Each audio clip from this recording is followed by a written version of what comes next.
Hello lovelies, it's Sarcasm the Sickness, and welcome back to Skill Link, or I should definitely be saying welcome back to myself, because it's been a long frickin' time since I've recorded Skill Link. Okay, before we dive into, I guess, all of that, I could talk forever about, you know, where I've been and how I haven't been here and blah blah blah. Anyway, before we do all that nonsense, hang on, let me adjust my mic real quick, there we go. Alright.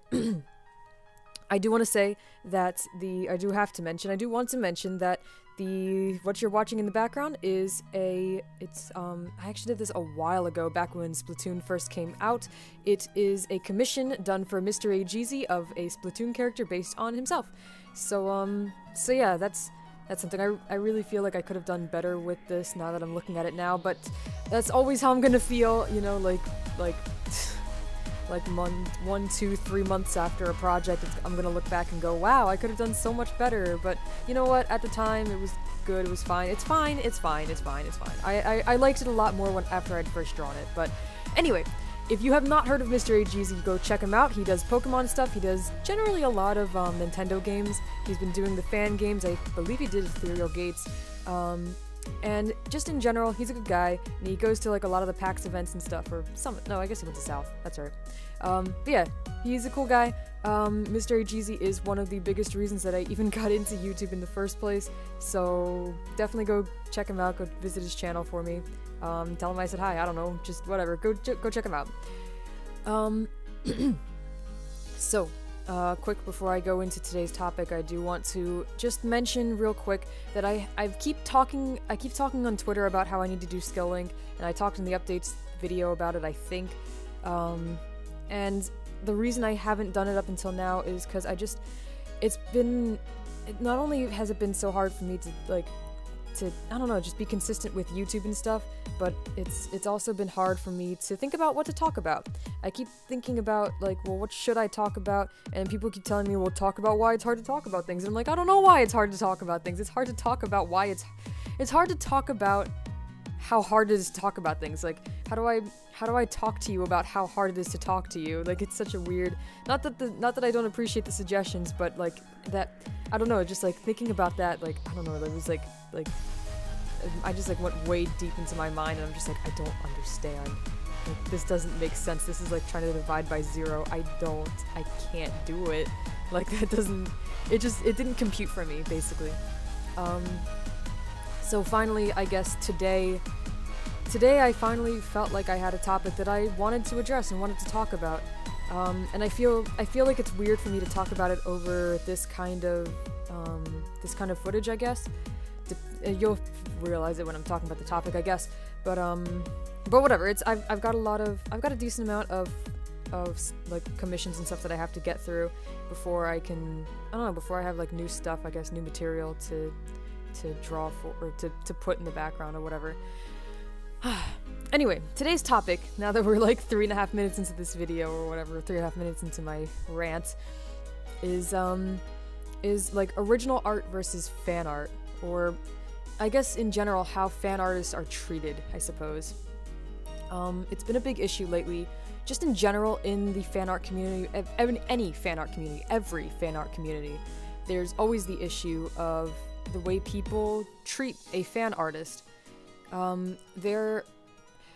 One of the biggest things is that people will believe, and I'm inclined to say that it's kind of true, I suppose, people kind of put fan artists in this weird category where like a lot of people really look up to them, but you know, because it's easy to relate to their content because, you know, they're a fan of it as well. Like Pokemon fan artists, it's easy to relate to their drawings because it's Pokemon stuff, and you love Pokemon, and I love Pokemon, and they love Pokemon, and it's like, hey, it's like, you know, it's really great, and I really like their Pokemon stuff.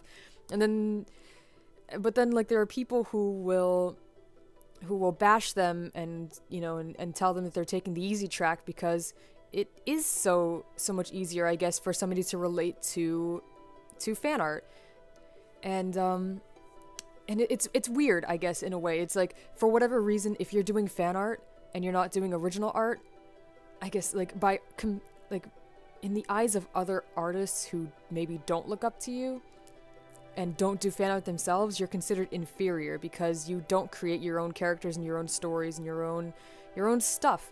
and somehow contributing to the fan community and contributing to, you know, something that you really love a lot. Like I love Pokemon and I love drawing Pokemon stuff and I love contributing to the Pokemon community through my art, and that's the way I do it. Like some people create songs. Like the Five Nights at Freddy's community has a lot of artists who are making, or you know, like musical artists who are making songs for it, and it also has a lot of people doing fan art. It has people doing fan fictions, like, and you know, it's just a bunch of people with different talents who are contributing all to this one thing that they all love so much. And that's good for them. They like that, and other people like that they do that. But people who do, and this isn't everybody. This is obviously like this to say that everyone does it. To say that all artists who do original art only and don't do fan art ever say that, like, that's a complete generalization.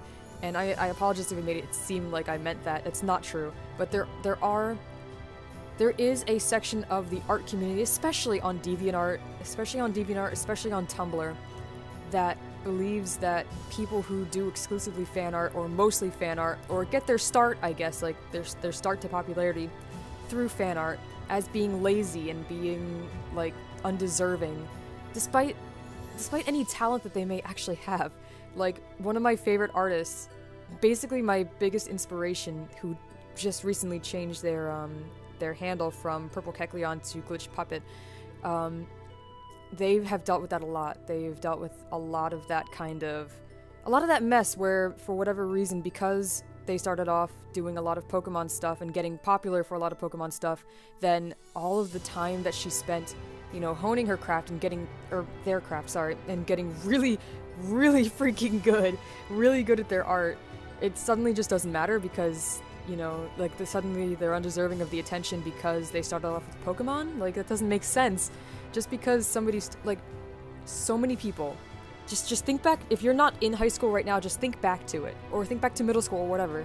You always remember that one kid. There's always at least one or two kids, like one in your art class, one in your math class, and you see them doodling all the time, every day, on their notebook, and it's like, it's a Dragon Ball Z character, it's a Naruto character, it's, you know, it's a Bleach character, it's some kind of anime character, and you go, hey, that's really cool. And, you know, and it is cool, but then there's always going to be that other kid in the class who's going to be like, well, it's not an original character, so it doesn't matter. And it's like, that doesn't make any sense to me. It doesn't make any sense to me that somebody who draws an original character is superior to somebody who draws a fan character. Like a fan-created character, a fan-based character, a character from a different series, like something that doesn't actually belong to the artist. That doesn't make any sense. That suddenly they're not as skilled and not as good because they didn't create this creature or this person from their own mind. Like, granted, you can argue that maybe they aren't as creative, but I don't even think that is true, honestly, because I've been in this Pokemon community for a while. I've been in the Pokemon community on DeviantArt for a while, longer than I've been in it on YouTube, honestly. And a lot of people that I've met on DeviantArt who do Pokemon art have these amazing stories based on Pokemon. And there's a couple Lion King fan artists and fan comic artists who have these really amazing stories that are based on the Lion King story. And I would never ever discredit them. Like, there's a couple, because I'm on the other side of the spectrum too, where I watch and follow the comics of several, like, just a bunch of artists who do original stuff, and I love that, but it doesn't make it any better or less, or it doesn't devalue the people who do the fan comics and do the fan art. Like, you can love two different things. You can love somebody's original work while still loving somebody else's fan work, and it doesn't, like, the two don't need to be exclusive, you know? You don't have to only ever do one thing, and if you ever cross into fan art territory, then you're a traitor and you're a monster and you're just trying to take the easy way out, and it's so weird. It is so weird. I guess that's just, I don't know, it's just, I haven't dealt with it that much. I haven't dealt with that side of, I guess, being a fan artist that much, which is fine, and it's probably because I'm not extremely popular as an artist, and, you know, and that's fine. It's fine. honestly, I don't know how I would handle that kind of stress at this point in my life, I guess. But yeah, it's something that I've noticed a lot for a lot of different people, and it's just wild. It blows my mind to see people doing that. And then there's the other side of it, of course, where as a fan artist, you run the risk of somebody stealing your work very, very easily. For whatever reason, places like Etsy, I know Hot Topic has actually done it before.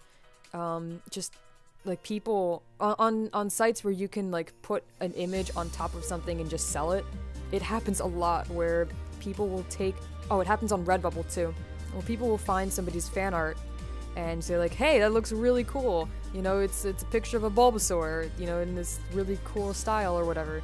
I'm gonna make a sticker out of it and sell it and make money off of it. It's like, what the fuck? You didn't make this. You did not draw this. You did not create this. What are you doing? Hot Topic did it once where they took somebody's, it was an Adventure Time crossover with Totoro, I believe, and they sold that shirt, and the artist who was actually somebody I followed on DeviantArt was extremely upset. I don't know if anything ever got done about it, to be honest, but it was definitely like a wild situation because you can go back and look at their DeviantArt and see that that was there much longer than the shirt had been out. I honestly, scary enough, I honestly don't know if anybody has ever stolen and sold my work. It freaks me the frick out to even think about that could be a possibility. I have no idea. I'm gonna hope that it never has happened, and if it has, then I'm not even sure if I want to know about it, honestly. I don't know what I would be able to do about it. I think I would just stress about it and not be able to actually, like, influence anything, but it's just a scary situation, it really is. Being a fan artist, I don't know, it opens you up to a lot of risk. It opens you up to a lot of hate, it opens you up to a lot of, like, risk of theft. Just, it's weird.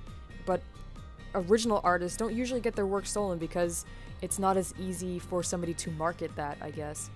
I guess the other side of it would be like if people are gonna steal it, then they're probably gonna claim that they drew it, which is annoying but a lot easier to deal with than somebody actually claiming it as their own and selling said thing. And I guess one more thing I want to talk about, which is a little bit, I mean, it still relates to this, but it's a little off topic from like how fan artists are. I guess it still goes along the lines of how fan artists are treated. And it's something that I've been noticing a lot for myself. Lately, I've been working on a lot of non-Pokemon art. Like, a lot of non-Pokemon art. And I love this art. I think it's actually better looking than my Pokemon art. It's a lot better looking at it than it because I actually try. Like, I actually really, really try. And it gets no attention at all. I tweet it out, I put it on DeviantArt, I put it on Tumblr, and people pretend like they didn't notice it or just refuse to notice it. It scares me, I guess, that I have locked myself into this box where I have to draw Pokemon art or nobody will ever notice me. I work so hard on this stuff that I love, on these characters that I love that I created. These are my characters, you know? Like these are essentially like my brain children. These are pieces of my soul that I have created and brought forth to life on paper, on the computer, whatever have you. And it's like I'm shouting into a room just full of people and nobody can hear me. That's what it feels like when I post one of these things that I've spent 7, 8, 12 hours on and I get like 2 faves. That's it. No comments, just 2 faves, no retweets, nobody notices. And then if I post up like a 5-second, 5-minute Pokemon doodle, I get like 27 retweets, you know, and like 30 faves, and everybody's like, oh my god, it's so cute! And it's like, I literally like drew this while I was on the toilet. Like, it's really, I literally don't even give a shit about this. And it's scary to know that that's where I'm headed, that's what I've locked myself into, that's what I've trapped myself into, is that I have to draw Pokemon stuff or I'm irrelevant, I'm pointless, my work doesn't exist, it's just, it's so frightening. It really scares the absolute crap out of me, and I don't know how to escape this. I've been considering for a while opening up a new DeviantArt. I've been considering opening up a new DeviantArt under a different name. maybe going through like that, you know. I don't know. I don't really know what to do, I guess, and that just scares me. Like, I want to be able to draw what I want, and people, I don't know, like, take notice. At least if they don't care about the characters, at least notice the hard work I put in. Because they notice the lack thereof. Like, they notice the work I put in when it's a Pokemon drawing. Even if there's no work put into it, they notice that I've done something. And it makes no sense for if somebody's...